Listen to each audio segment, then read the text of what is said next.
느헤미야 3장입니다.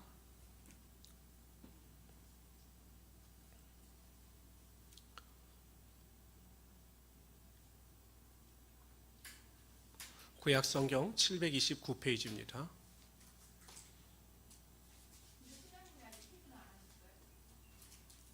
여기서 주무셔요. 느헤미야 3장입니다.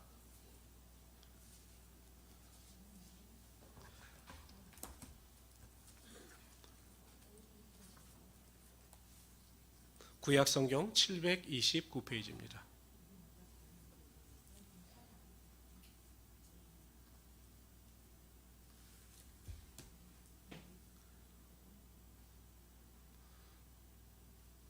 우리 온라인으로 예배 드시는 분들 깜짝 놀라셔 할 때 오작동입니다. 오작동. 예. 오작동이 나가지고 시끄러웠습니다. 불이 난 게 아니라 놀라지 마시기 바랍니다. 구약성경 729페이지 느헤미야 3장입니다.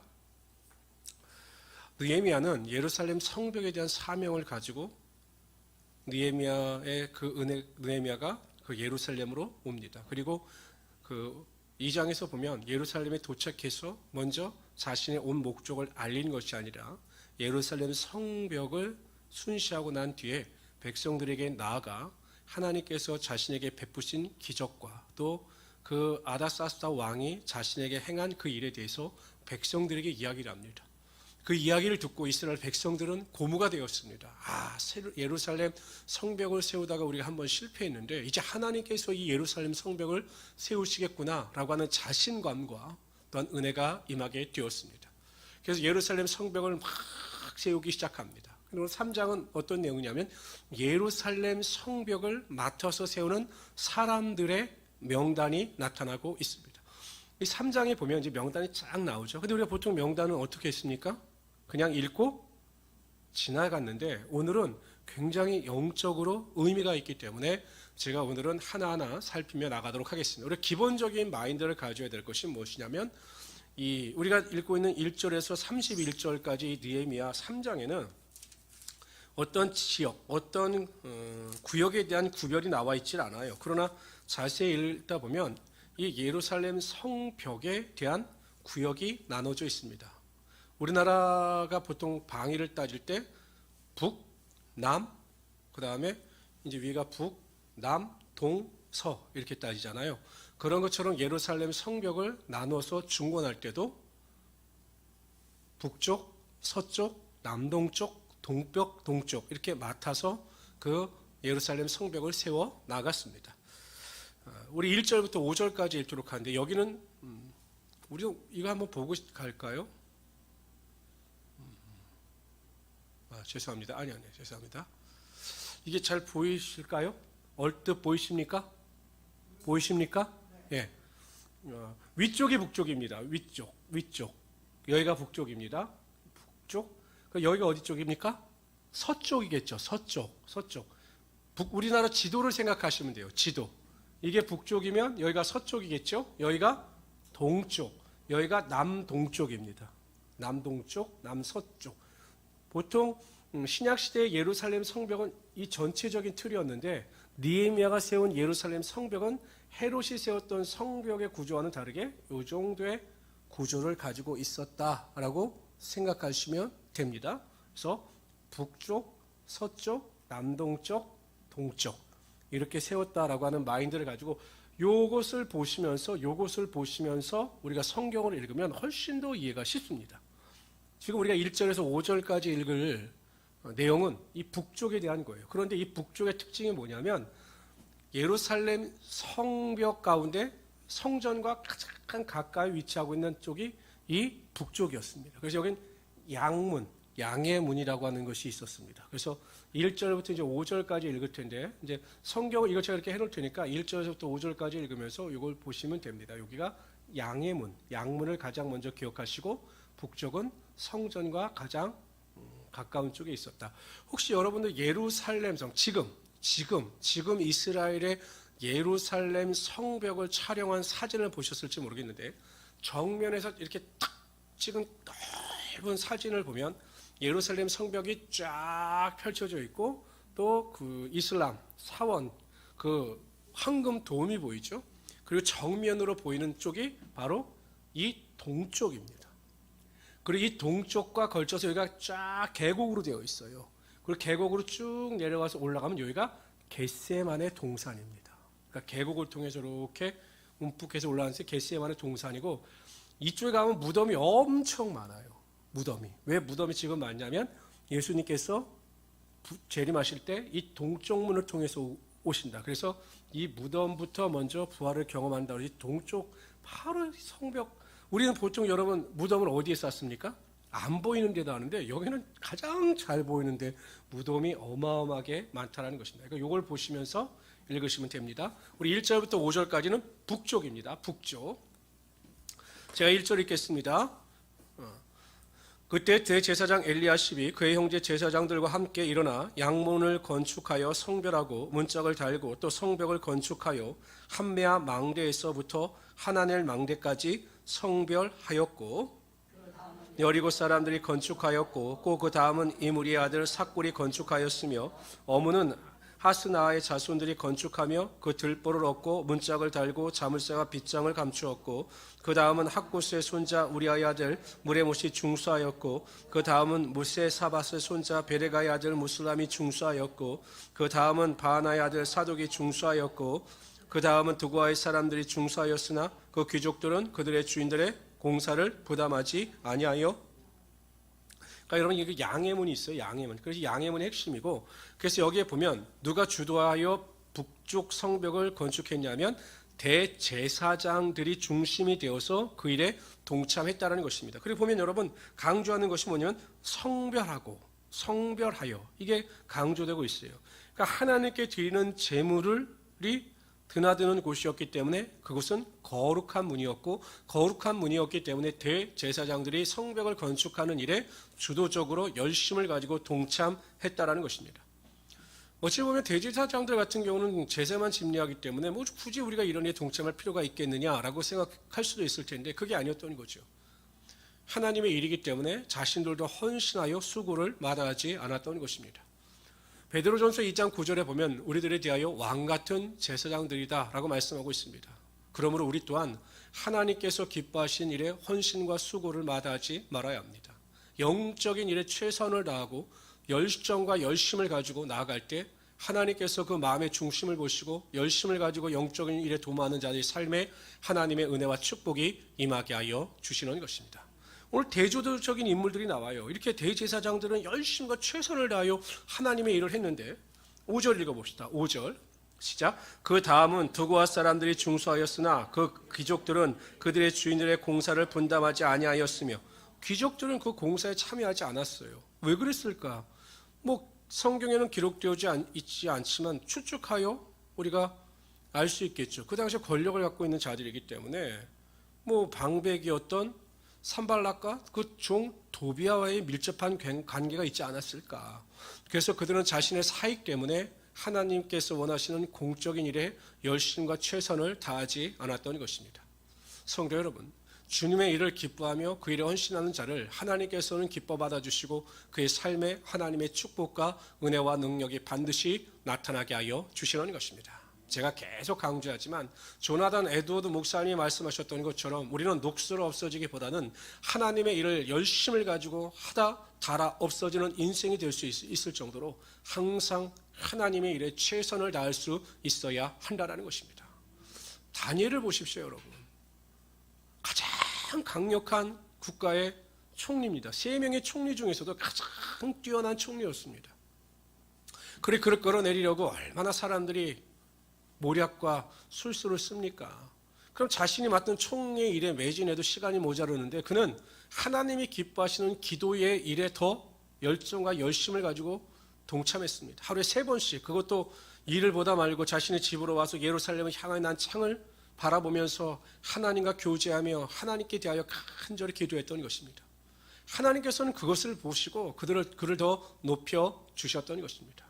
성도 여러분들은 항상 영적인 일, 주님의 일에 최선과 헌신을 다하심으로 하나님의 높여주심을 체험하며 살아가시는 귀한 성도들이 되시기를 주님의 이름으로 축원합니다. 두 번째 6절부터 13절까지는요, 이 서쪽 지역에 하는 거예요. 요 옛문이 나오죠. 옛문. 이제 읽다 보면 옛문이 나옵니다. 이쪽을 중수한 중건한 사람들에 대한 명단입니다. 6절 제가 읽겠습니다. 나오죠. 옛문은 바세의 아들 요야다와 부소드의 아들 무술람이 중수하여 그 들보를 얹고 문짝을 달고 자물쇠와 빗장을 갖추었고, 그 다음은 기브온 사람 물라디아와 메르노 사람 야돈이 강서쪽 촌독의 관할에 속한 기브온 사람들 및 미스하 사람들과 더불어 중수하였고, 그 다음은 금장색 할레의 아들 우시엘 등이 중수하였고, 그 다음은 향품 장사 하나냐 등이 중수하되 그들이 예루살렘의 넓은 성벽까지 하였고, 그 다음은 예루살렘 지방의 절반을 다스리는 후리 아들 르바야가 중수하였고, 그 다음은 하루바스 아들 여다야가 자기 집과 마주대한 곳을 중수하였고, 그 다음은 하삼니아의 아들 핫두스가 중수하였고, 하림의 아들 말기야와 마하모압의 아들 핫숲이 한 부분과 화동 만대를 중수하였고, 그 다음은 예루살렘 지방 절반을 다스리는 할로헤스의 아들 살룸과 그의 딸들이 중수하였고, 골짜기 문은 한운과 산호와 주문이 중수하여 문을 세우며 문짝을 달고 자물쇠와 빗장을 갖추고 또 본문까지 성벽 1000규빗을 중수하였고, 이 서쪽 성벽을 재건한 사람들을 보면 좀 독특한 면이 있습니다. 뭐가 독특하냐면 8절 한번 읽어보세요. 8절 있습니다. 시작. 그 다음은 금장색 할레의 아들 우시엘 등이 중수하였고, 그 다음은 향품 장사 하나냐 등이 중수하되 그들의 예루살렘의 넓은 성벽까지 하였고. 그러니까 대제사장들이나 어떤 지도자들이 아니라 장사를 하는 사람들에 대한 직업이 소개되어지고 있습니다. 뿐만 아니라 12절을 보세요. 12절 있습니다. 시작. 그 다음은 예루살렘 지방 절반을 다스린 할로에스의 아들 살룸과 그의 딸들이 중수하였고, 딸들까지도 언급되고 있습니다. 왜냐, 그 당시에 보통 구약 시대에도 어떤 여성들 같은 경우에는 이 숫자에도 들어가지 않을 정도였기 때문에 어떤 여성들이 차지하는 비중이나 의미는 별로 없었거든요. 그런데 딸들도 동참했다라는 것을 강조하고 있습니다. 이게 무슨 의미냐? 하나님을 섬기고 하나님에 헌신하는 일에 있어서 신분이나 조건이나 성별이 중요한 것이 아니다라는 것입니다. 중요한 것은 무엇이냐? 그 사람의 마음이고, 하나님은 그 마음의 중심을 보시고 그 사람이 일한 대로 그것을 갚아 주신다라는 것입니다. 하나님은 외모를 보시는 분이 아니십니다. 얼마나 많이 배웠느냐, 얼마나 많이 가졌느냐, 얼마나 똑똑하냐, 얼마나 말을 잘하느냐, 얼마나 능력이 있느냐, 이것을 보시는 것이 아니라 그 마음에 하나님을 향한 사랑과 열정이 있느냐, 그 마음의 중심을 보시고 그의 삶에 하나님의 능력이 반드시 나타나게 하여 주시는 것입니다. 우리 성도님들도 항상 그 마음의 중심에 하나님을 모시고 살아가시길 바랍니다. 예수 그리스도가 여러분의 삶의 중심이 되시기를 바랍니다. 그래서 그 마음이 하나님께로만 향하고 세상을 향하지 않도록 여러분 마음을 지키고 온전한 은혜 가운데 승리하며 살아가시는 귀한 성도들이 되시기를 주님의 이름으로 축원합니다. 14절에서 19절까지 읽도록 할 텐데요. 14절부터 19절은요. 여기 보시면 이쪽 지역입니다. 남동쪽을 건축한 사람들의 명단입니다. 14절 제가 읽겠습니다. 그래서 본문이 나오죠. 여기 본문, 여기가 본문입니다. 이쪽도 보면요, 지금은 이제 여러분들 이스라엘 가보시면 통곡의 벽이 여기서 이렇게 해서 이렇게 들어가서 예루살렘 성전 쪽으로 이제 들어가는 뒤쪽으로 이렇게 해서 들어가게 되어 있어요. 그리고 여기도 계곡입니다. 계곡. 제가 14절 읽겠습니다. 본문은 베네겔의 지방을 다스리는 레갑의 아들 말기야가 중수하여, 이거 줄 치세요. 조금 헷갈리니까. 베네겔 지방을 줄 치시고요. 문을 세우며 문짝을 달고 자물쇠와 빗장을 갖추었고, 샘문은 미스바 지방에 줄 치세요. 그리고 같이 읽읍시다. 시작. 샘문은 미스바 지방을 다스리는 고로셋의 아들 살룸이 중수하여 문을 세우고 덮었으며 문짝을 달고 자물쇠와 빗장을 갖추고 또 왕의 동산 근처 셀레못가의 성벽을 중수하여 다윗성에서 내려오는 층계까지 이르렀고, 그 다음은 벳술 지방에 줄 치세요. 벳술 지방 절반을 다스리는 아스복의 아들 리에미야가 중수하여 다윗의 묘실과 마주대한 곳에 이르고 또 파서 만든 못을 지나 용사의 집까지 이르렀고, 그 다음은 레위 사람 바니아의 아들 루음이 중수하였고, 그 다음은 그일라 지방에 줄치세요. 그일라 지방 절반을 다스리는 하사바가 그 지방을 대표하여 중수하였고, 18절 다 같이 읽읍시다. 시작. 그 다음은 그들의 형제들 가운데 그일라 지방에 줄 치세요.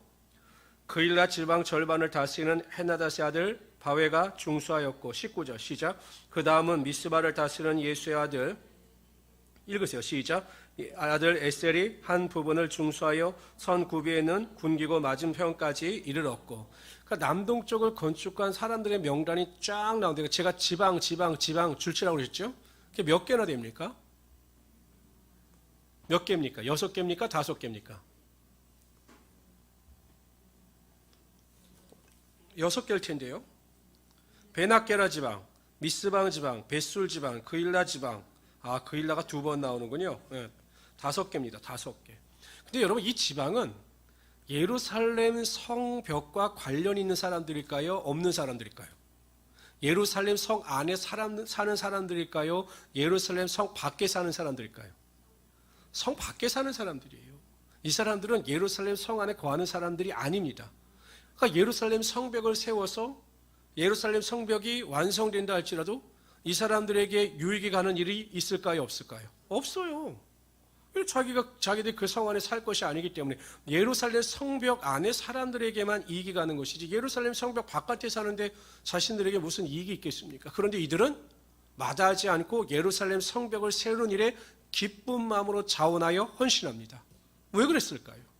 자신들에게 이익도 없고 자신들에게 유익되는 일도 전혀 없는데 왜 그들이 지방 사람들이 예루살렘 성벽을 세우는 일에 헌신하며 수고를 마다하지 않았을까요? 그렇죠. 하나님의 일이기 때문에 그렇습니다. 하나님의 일이기 때문에 하나님의 일이고 하나님께서 기뻐하시는 일이기 때문에 자신의 유익과 이익을 마다하지 않고 아무 상관이 없다 할지라도 주님의 일에 헌신하고 기뻐하신 일에 동참할 수 있었던 것입니다. 여러분, 성도는 자신에게 이익이나 유익이 되는 일에 열심과 열정을 내는 사람들이 아니라 하나님께서 기뻐하시는 일에 최선을 다하며 살아가는 자들이 성도라는 것입니다.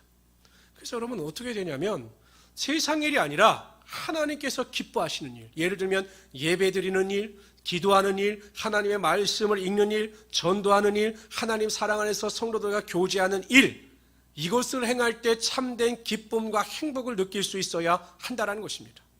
그런데 성도라고 자칭 말하면서도 하나님께서 기뻐하시는 일에 대해서는 전혀 관심도 없고 기쁨도 없고 행복도 없으면서 세상의 일에서는 행복과 기쁨을 누리며 살아간다? 세상 사람들과 똑같은 기쁨과 만족을 추구하며 살아간다? 이것은 성도들의 올바른 삶의 태도와 자세가 아니다라는 것입니다. 정말로 구원 얻은 성도들은 예수 그리스도를 아바 아버지라고 부르는 성도들은 자신의 일이 아니라 하나님의 일을 감당해 나갈 때 참된 만족과 기쁨이 있어야 한다는 것입니다. 근데 과연 여러분들에게 그런 기쁨과 행복이 있느냐라는 것입니다. 그럼 여러분 이 예배의 자리가 이렇게 텅텅 비지 않지요. 기도의 자리가 텅텅 비지 않지요. 말씀의 자리가 텅텅 비지 않지요. 세상 일에 대해서 사람들이 여러분 그렇게 모이지 못하게 하는데도 아주 길을 쓰고 모입니다. 그러나 예배하는 일, 기도하는 일, 하나님의 말씀을 읽는 일에는 아주 길을 쓰고 안 모입니다. 그게 뭐가 잘못된 것 아니겠습니까? 미스바 지방이나 그일라 지방이나 이런 사람들이 자신의 유익과 상관이 없지만 예루살렘 성벽을 세우는 것이 하나님의 뜻이었고 하나님의 일이었기 때문에 기쁘고 수고하는 마음을 가지고 동참했던 것처럼 우리 성도님들 또한 이 세상을 살아가실 때마다 정말로 내가 주님 안에서 주님의 일로 인하여 기뻐하고 즐거워하고 행복하며 살아가고 있는가를 점검해 보시고 그렇지 않다면 다시 한번 믿음을 바로 세우셔서 하나님이 주시는 참된 신령한 기쁨과 만족을 누리며 살아갈 수 있는 우리 성도들이 되시기를 주님으로 축원합니다. 사도 바울이 복음을 전가하다 로마에 잡혀갑니다. 억울한 누명을 벗기 위해서 그 로마의 황제에게 가서 자신의 억울함을 변론하겠다라고 로마로 향합니다. 목적은 한 가지였습니다. 변론이 아니라 그 로마에 가서 복음을 전가하기 위함이었죠. 근데 감옥에 갇혀요. 근데 여러분 감옥에 갇힌 상태에서 기록한 빌립보서를 보십시오. 그 감옥에 갇혀 있으면서 낙심하고 절망합니까? 그렇지 않습니다. 내가 기뻐한다. 주 안에서 항상 기뻐한다. 이렇게 고백합니다. 그 이유가 무엇일까요? 하나님께서 기뻐하시는 일을 하고 있기 때문에 하나님께서 주시는 기쁨이 그의 삶에 충만했던 것입니다. 왜 우울할까요? 왜 절망할까요? 왜 낙심할까요? 주님의 일에 동참하지 않고 있기 때문입니다.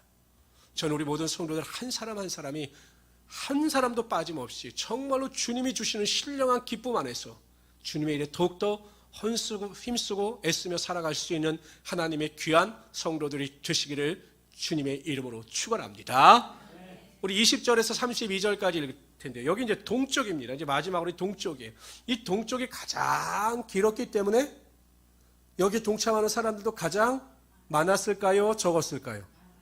많았습니다. 그래서 성경 구절도 제일 깁니다. 여기가 제일 길었어요. 근데 여기도 독특한 패턴이 발견이 돼요. 보세요. 우리 20절에서 32절까지 다 같이 읽읍시다. 시작. 그 다음은 삼배 아들 바룩의 한 부분을 힘써 중수하여 성구비에서부터 대제사장 엘리야십 집문에 이르렀고, 그 다음은 학고스의 손자 우리 아들 무레못이 한 부분을 중수하여 엘리야십의 집 문에서부터 엘리야십의 집 모퉁이에 이르렀고, 그 다음은 평지에 사는 제사장들이 중수하였고, 그 다음은 베냐민과 핫숲의 자기 집 맞은편 부분을 중수하였고, 그 다음은 아나니아의 손자 마아세야의 아들 아사랴가 자기 집에서 가까운 부분을 중수하였고, 그 다음은 헤나나스의 아들 빈누이가 한 부분을 중수하되 아사랴의 집에서부터 성구비를 지나 성 모퉁이에 이르렀고, 우세 아들 발랄은 성구비 맞은편과 왕 윗궁에서 내민 망대 맞은편 곧 시위청에서 가까운 부분을 중수하였고, 그 다음은 바로스의 아들 부다야가 중수하였고, 그때 느딤의 사람은 오벨에 거주하여 동쪽 수문과 마주대한 곳에서부터 내민 망대까지 이르렀느니라. 그 다음은 도구와 사람들이 한 부분을 중수하여 내민 큰 망대와 마주대한 곳에서부터 오벨 성벽까지 이르렀느니라. 마문 위로부터는 제사장들이 각각 자기 집과 마주대한 부분을 중수하였고, 그 다음은 임멜의 아들 사독이 자기 집과 마주대한 부분을 중수하였고, 그 다음은 동문지기 스가냐의 아들 스마야가 중수하였고, 그 다음은 셀렘의 아들 하나냐의 살랍의 여섯째 아들 하논이 한 부분을 중수하였고, 그 다음은 베랴가의 아들 무슬람이 자기의 방과 마주한 대한 부분을 중수하였고, 그 다음은 금장생 말리아가 한 밑갑 문과 마주대한 부분을 중수하여 니디님 사람과 상인들의 집에서부터 성 모퉁이 성루에 이르렀고, 성 모퉁이 성루에서 양문까지는 금장색과 상인들이 중수하였느니라. 이 동쪽은 워낙 넓다 보니까 아마 이 동쪽에 동참하는 사람들의 수가 부족했던 것으로 보여요. 그래서 이 동쪽 성벽을 건축할 때는 다른 성벽에서 수고하고 헌신하던 사람들이 이 동쪽 성벽을 세우는 일에도 동참합니다. 잘 찾아보세요. 21절 보셨습니까? 21절에 물의 못이 나오죠. 4절에 보면 또 물의 못이 나옵니다. 그 다음에 21절에 학술이 나오죠. 그런데 11절에도 학술이 나옵니다. 27절에 드고아 사람들이 나오는데 5절에 또 나오고 있습니다. 보통 5절까지는 북문이고 11절 같은 경우에는 보통 서쪽을 세우는 사람들이거든요. 그 다음에 30절에 하나냐는 8절에 나오고 있습니다. 30절에 무슬람은 또 4절에 나오고 있습니다. 그러니까 여러분 눈도 나쁘신데 그렇게 꾹 머리를 쳐박으시고 찾지 마시고 아이고 이게 똑같은가. 근데 똑같이 나온다는 걸 기억하셔요. 그러니까 북쪽이나 서쪽 여기서 봉사하던 사람들이 동쪽을 건축하는 일에 중건한 일도 동참했다라는 것입니다. 참 이상하지요. 파레토의 법칙처럼 세상에서 어떤 기업이나 부를 따져보면 이탈리아 경제를 연구해 보니까 20%의 소수가 이탈리아 경제의 80%를 좌지우지하더라는 겁니다. 그래서 이 20-80의 법칙을 연구해 보니까 모든 영역에도 다 적용이 된다는 것입니다. 교회 일도 보면 성도들 중에 20%의 소수가 교회 일의 80%를 담당하고 있다는 것입니다. 그러면 안 되는데 100% 동참해야 하는데 그게 아니라는 거죠. 이 구약에도 여러분 보세요. 이 예루살렘 성벽을 준건하는 일에도 결국 소수의 열정과 열심을 가진 사람들이 더 많은 일을 하나님의 영광을 위하여 하고 있다는 것입니다. 경기장에 나가보면 관중이 많습니까? 경기장에도 뛰는 선수가 많습니까? 관중이 많죠. 관중이 많습니다. 그러나 열심히 뛰는 것은 관중입니까? 선수입니까? 선수죠. 승패를 좌지우지하는 것은 관중입니까? 선수입니까? A팀의 관중이 열심히 응원을 했다. 그래서 목소리가 크다. 그래서 오늘은 A팀이 이겼다. 이렇게 결정이 납니까? 그렇게 결정나는 운동 경기는 운동 경기가 아닙니다. 마찬가지예요, 여러분. 교회 안에도요, 선수가 많아야 됩니다. 선수. 관중이 많으면 안 돼요. 관중이 많으면 그 교회는 제대로 운영되지가 않습니다. 정말 교회를 위하여 열심과 최선을 다하는 선수들이 많아야 그 교회가 부흥하고 하나님의 영광을 드러내며 살아갈 수 있게 된다는 것입니다. 정말 여러분, 사상 누각처럼 모래알처럼 성도가 1000명 있으면 뭐합니까? 그 안에 선수가 10명밖에 되지 않는다면 그 교회의 능력은 10밖에 안 되는 거예요. 그러나 교회 성도가 100명입니다. 그래서 선수가 100명이에요. 그러면 그 교회 선수는 100명이기 때문에 그 100명을 통해서 하나님의 역사가 반드시 나타나게 되어 있다는 것입니다. 그래서 저는 우리 모든 성도들이 그러한 은혜와 능력을 가지고 살아가시길 바랍니다. 어떤 유명한 목사님이 어떤 분에게 11조에 대한 질문을 받았습니다. 11조에 대해서 쫙 설명을 하셔요. 근데 마지막에 어떤 성도가 그 목사님에게 이렇게 질문을 하였습니다. 목사님, 꼭 11조는 자신이 다니는 본교회에 해야 합니까? 라고 물었습니다. 어떻습니까? 본교회 다니는 교회만 꼭 해야 합니까? 여러분 뭐라고 대답하시겠어요? 본인이 섬기는 교회만 해야 합니까? 라고 물어보면 여러분 뭐라고 말씀하시겠어요? 저 같은 경우에도 네라고 말은 못할 것 같아요. 그랬더니 이 목사님은 반대로 이야기를 합니다. 그러한 질문을 던질 정도면 그 교회 다니지 마십시오. 당신은 그 교회를 사랑하지 않는 겁니다. 내가 섬기는 교회를 정말로 사랑한다면 내가 섬기는 이 교회를 통해서 하나님의 영광이 나타나고 내가 우리 교회에 헌금을 드릴 때마다 이 헌금을 통하여 이 교회가 더 큰 능력을 발휘할 수 있다. 이런 믿음이 있는 자들은 절대로 흔들리지 않습니다. 교회를 사랑하지 않기 때문에 내 교회를 정말 내 몸처럼 사랑하지 않기 때문에 그러한 갈등을 하는 겁니다. 저는 이 말에 머리가 빵 맞은 것 같았습니다. 맞죠? 여러분 교회는 많아요. 그렇죠? 어느 교회 다녀도 다 상관은 없습니다. 그러나 정말 내가 섬기는 이 교회가 내 교회고 이 교회의 주인은 하나님이시지만 내가 이 교회를 내 몸처럼 사랑하고 이 교회를 위하여 내가 모든 것을 바치며 살아가겠다라고 성도들이 모인 교회야말로 하나님께서 그 한 마음과 한 뜻을 통하여 하나님의 큰 능력이 반드시 나타나게 하여 주신다는 것입니다. 저희 지방이에요. 그 교회 규모는 그렇게 크지 않아요. 말씀을 나누면 우리 교회보다도 작은 것 같아요. 근데 거기는 모두가 선수입니다. 제가 여쭤보면 만나시리를 새벽 3시까지 토요일날 나와서 준비한대요. 주일날. 그 수요 예배도 40명이 다 나온대요. 주일날 나오는 사람들이. 아이서부터 어린애서까지. 막 성전을 옮긴다고 그러니까 이건 좀 이상하게 듣지 마십시오. 막 집을 팔아가지고 저당 잡아가지고 한 몇 억씩 막 헌금하고 이런대요. 저에게 이렇게 물어보시겠죠. 목사님 부러우십니까? 아니요, 안 부럽습니다. 안 부럽습니다. 저는 우리 성도들이 더 귀하기 때문에. 그러나 여러분, 한편으로는 참 그 목사님 훈련을 잘 시키셨다. 제가 수요일날 말씀드렸던 그 교회입니다. 장로님 5만 원 하세요. 권사님 3만 원 하세요. 정한 그 교회 목사님이세요. 근데 그 교회는 참 선수가 많은 거죠. 그런 의미에서 참 괜찮은 교회입니다. 저는 우리 모든 성도님들이 그냥 한낱 떠도는 신앙처럼 우리 교회 발만 담그고 헌신과 수고를 하는 것이 아니라 정말 몸과 마음과 생각을 다하여 하나님을 사랑하고 그 열정과 열심을 가지고 우리 교회를 위하여 헌신하며 수고하며 살아갈 수 있는 우리 성도들이 되시기를 주님의 이름으로 축원합니다. 저는 오늘 예루살렘 성벽을 세운 사람들의 명단을 보면서 생명책이 생각났습니다. 여러분, 이 느헤미야 성벽을 세웠던 그 사람들, 그러니까 제가 어느 교회 가보니까요, 그 교회가 크게 건축을 했습니다. 근데 그 교회 그 로비에 가장 잘 보이는 곳에 동판으로 크게 만들어서 거기다 동판에다 이름을 딱 기록했어요. 누굴까요? 교회 건축을 하는데 헌금을 드린 사람들의 명단을 쫙 기록했어요. 제가 액수는 안 여쭤봤습니다. 저가 시험 들까봐. 액수는 안 여쭤봤죠. 그걸 보면서 정말 그게 지워지지 않을 정도로 그 명단이, 그 교회가 없어지지 않는 한 그 명단이 아마 거기에 영원히 존재할 겁니다. 자손들이 그것을 볼 때 얼마나 가슴이 뿌듯할까요? 우리 할아버지가, 우리 할머니가 이 교회를 건축할 때 이렇게 헌신과 수고를 마다하지 않으셨구나.